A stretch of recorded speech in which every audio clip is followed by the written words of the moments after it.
Excel में हम chat GPT की हेल्प से काफ़ी इजीली फार्मूलाज वगैरह अप्लाई कर सकते हैं और काफ़ी जल्दी उनका रिजल्ट ले सकते हैं। कई बार हमें फार्मूला की नहीं भी नॉलेज है तो चैट जीपीटी हमें हेल्प कर देता है, जिसको हम डायरेक्टली अप्लाई करके रिजल्ट ले सकते हैं। अब जैसे आप यहाँ देख रहे हैं इस शीट में हमारे पास कुछ डाटा है जिसमें नेम्स हैं, बट नेम्स के साथ एक्स्ट्रा स्पेसेस वगैरह आ रही हैं। इसको फिक्स करने के लिए चैट जीपीटी के पास जाएंगे। तो उसके लिए हम पहले जैसे क्रोम ब्राउज़र ओपन करते हैं, यहाँ पर हमने टाइप करना है जैसे चैट जीपीटी और एंटर कर देंगे। जैसे हमारे पास ये लिंक आ रहा है, हम इसे क्लिक करेंगे तो हमारे पास ये प्रॉम्प्ट के लिए विंडो आ जाएगा। और हमने अब इन सेल्स को फिक्स करने के लिए, ताकि ये प्रॉपर विदाउट स्पेसेस और अपर केस में सेल्स में डाटा स्टोर हो, तो इसके लिए हम यहाँ प्रॉम्प्ट दे देंगे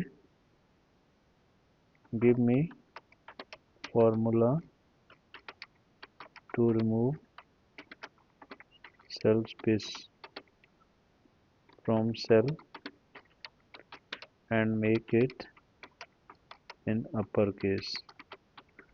अब आप देख सकते हैं हमारा सेल जो है यहाँ जो नेम की एंट्री है वो B4 में है। तो इसके लिए हम यहाँ का मेंशन करेंगे cell containing data is in B4।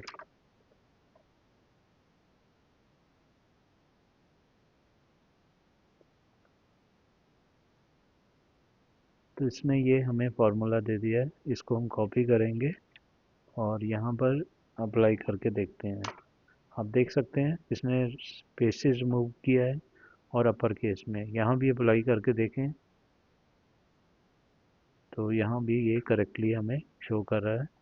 अब इस फार्मूला को हम नीचे तक ट्रैक करके ले जाएंगे तो ये चीज़ सभी पे अप्लाई हो जाएगी। और आप देख सकते हैं हमारा डाटा अब प्रॉपर उसने अपर केस में और स्पेसेस को रिमूव कर दिया है। चलिए अब सम देखते हैं। हमारे पास डाटा है स्टूडेंट्स का और उनके मैथ्स, साइंस, इंग्लिश और हिस्ट्री, इसके मार्क्स दिए हुए हैं। 4 सब्जेक्ट्स के मार्क्स हैं और हमने यहाँ टोटल करना है। तो टोटल करने के लिए फिर से हम चैट जीपीटी के पास जाएंगे और बोलेंगे कि I want to sum up marks of students. अब इसको सेल रेंज बता देते हैं। जैसे फर्स्ट स्टूडेंट का डाटा जो है हमारा C4 से लेके F4 तक है। तो हम ये लिखेंगे I want to sum up marks of student, range is this. तो ये हमें देखते हैं क्या देता है। इसने ये सम का फार्मूला हमें दे दिया है C4 टू F4। तो हम इस चीज़ को यहाँ अप्लाई कर देंगे। अब आप देख सकते हैं इसका टोटल आ गया है। चेक करने के लिए हम F2 प्रेस करेंगे तो हमें पता लग जाएगा कि ये कौन से डाटा का इसने सम किया है। अब आप इस सेल को यहाँ से ड्रैग करके नीचे तक फार्मूला को ले कॉपी करने के लिए ड्रैग कर लेंगे। तो ये सभी पे इसने सभी स्टूडेंट्स का टोटल दिखा दिया है इस तरह से। आप F2 से चेक कर सकते हैं कि कौन सी रो का इसने कैलकुलेट किया है सम।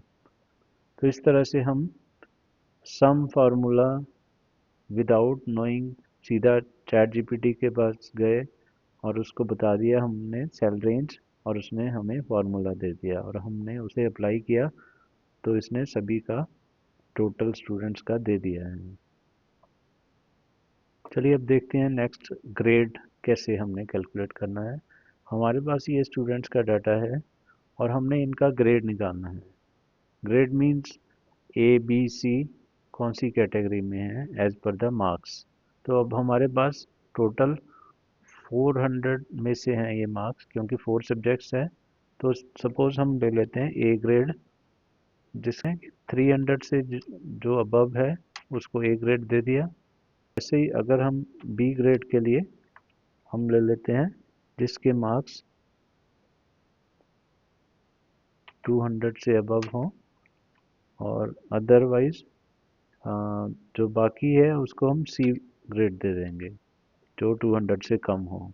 तो ये ग्रेड, डिफरेंट ग्रेड्स को कैसे असाइन किया जा सकता है, उसके लिए हम चैट जीपीटी के पास जाएंगे और इसको बोल देंगे कि I have marks of students इन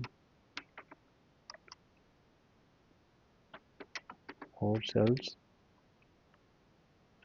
जैसे हम एक स्टूडेंट का निकालते हैं, पहले I have marks of student in 4 cells, range बता देते हैं इसको। हाँ, जैसे C3 से F3 तक है, C3 टू F3। ठीक है, अब हमने इसका ग्रेड निकालना है। तो ये जो मार्क्स हैं ग्रेड निकालने के लिए, तो हम इसके लिए हम क्या करेंगे कि इफ़ जो मार्क्स हैं टोटल ग्रेटर देन 300 है, then grade A, and if marks greater than 200 then grade B assign कर देते हैं।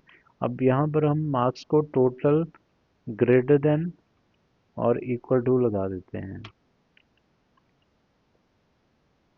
और इसमें अगर 200 से अबव है या 200 के इक्वल है then grade B, else grade C. तो ये हमें इस टाइप से इसने एक फार्मूला दिया है, इसको हम कॉपी करते हैं और ये फर्स्ट स्टूडेंट के लिए अप्लाई करके देखते हैं। अब आप देखेंगे इसने ग्रेड ए दे दिया है स्टूडेंट को। इस फार्मूला को हम ड्रैग करके इनमें ले आएंगे। अब देख सकते हैं इनके ग्रेड एज पर मार्क्स इसने वो फार्मूला अप्लाई करके दिखा दिए हैं। और अगर हमारे पास सपोज हम यहाँ मार्क्स कम करते हैं,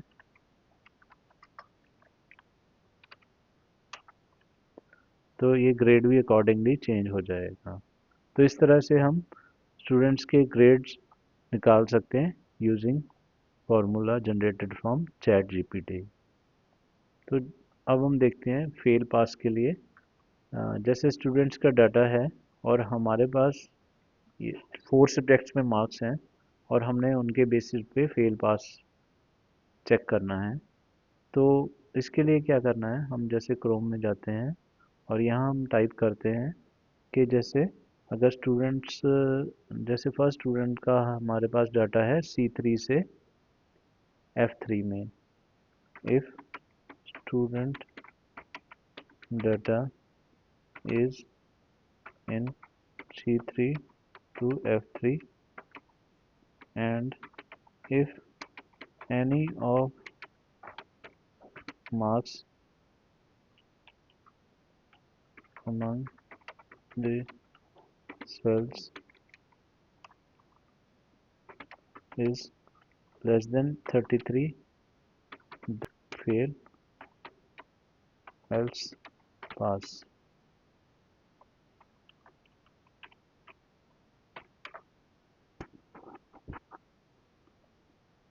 इसने एक फॉर्मूला दिया है, अब इसको हम अप्लाई करके देखते हैं। हमने इसको कॉपी किया और यहाँ पेस्ट कर दिया, और देखेंगे अब ये पास दिखा रहा है। हम इसको ड्रैग करके नीचे तक ले आते हैं तो ये सभी पास दिखा रहा है।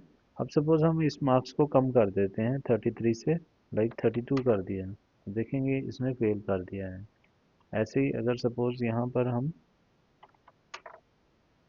तो अगर कोई भी मार्क्स जो है इस रो में पर्टिकुलर स्टूडेंट के किसी भी सब्जेक्ट में कम हो जाते हैं 33 से, तो वो उसको फेल शो कर देगा। तो ये देखेंगे अगर आप F2 प्रेस करके इस स्टूडेंट का डाटा है तो यहाँ पास दिखा रहा है, और इस केस में F2 किया तो इस स्टूडेंट का डाटा फेल है क्योंकि मार्क्स 21 लेस देन 33 है। चलिए अब चलते हैं प्रोडक्ट शीट पे। हमारे पास यहाँ पे प्रोडक्ट्स हैं और उनकी क्वांटिटी सोल्ड है। हम चाहते हैं कि यहाँ जो भी प्रोडक्ट का नेम इनमें से लिखें उसकी टोटल क्वांटिटी सोल्ड यहाँ आ जाए। तो उसके लिए हम यहाँ चैट जीपीटी के पास जाएंगे।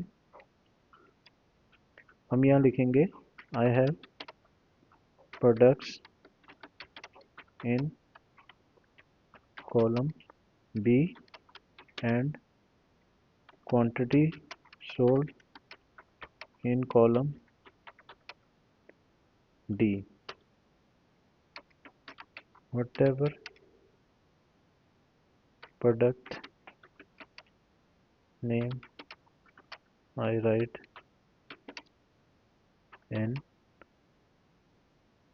cell F3, I want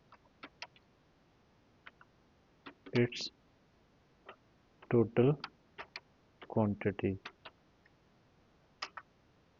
देखते हैं क्या लिख रहे हैं। तो इसने ये फॉर्मूला दिया है सम इफ वाला, इसको हम कॉपी करके यहाँ अप्लाई कर देते हैं। इसने टोटल 340 दिया है। अगर हम लैपटॉप देखें, हमारे पास दो लैपटॉप्स का डाटा है 150 प्लस 190, 340 हो जाता है। और अगर हम लैपटॉप की जगह सपोज हम कीबोर्ड लेते हैं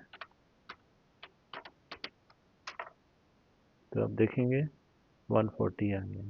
तो इस तरह से ये फार्मूला उसके बेस पे कैलकुलेट करके दिखा रहा है।